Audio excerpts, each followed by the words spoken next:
Welcome to our channel. Today we how to log into LinkedIn Learning with your account, complete guide step by step clearly. To log into LinkedIn Learning with your account, start by opening your preferred web browser.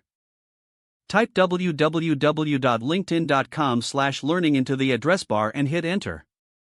If you're not already logged into LinkedIn, you will be prompted to enter your email address and password. Fill in your email address in the designated field.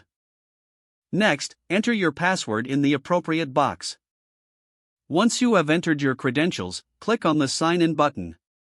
After logging into LinkedIn, you will be redirected to your LinkedIn Learning dashboard. On the dashboard, you can explore various courses and learning paths available to you. To access specific courses, use the search bar at the top of the page. Type in the course name or topic you are interested in and press enter. Select a course from the search results by clicking on its title. Once you click on the course, you will reach its overview page. Here, you can review the course details and start learning right away. If you need to log out, click on your profile picture in the upper right corner. From the drop-down menu, select Sign Out to end your session securely. That's it. You are now ready to take advantage of LinkedIn Learning. If the page does not load, refresh the browser or try again in a private or incognito window. Make sure you are using the correct email address, then retype it carefully to avoid small typos. If your password is not accepted, use the reset option and create a new strong password you can remember. Check your spam folder for verification or security emails, then complete any requested confirmation steps.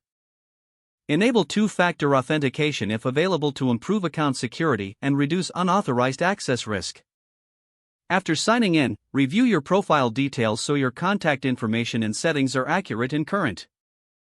If you see an error message, note it down and try again after restarting your device and internet connection. Log out when you finish, especially on shared devices, to keep your account and payment information secure. If the page does not load, refresh the browser or try again in a private or incognito window. Make sure you are using the correct email address, then retype it carefully to avoid small typos. If your password is not accepted, use the reset option and create a new strong password you can remember. Don't forget to like this video and subscribe to our channel for more step-by-step tech guides.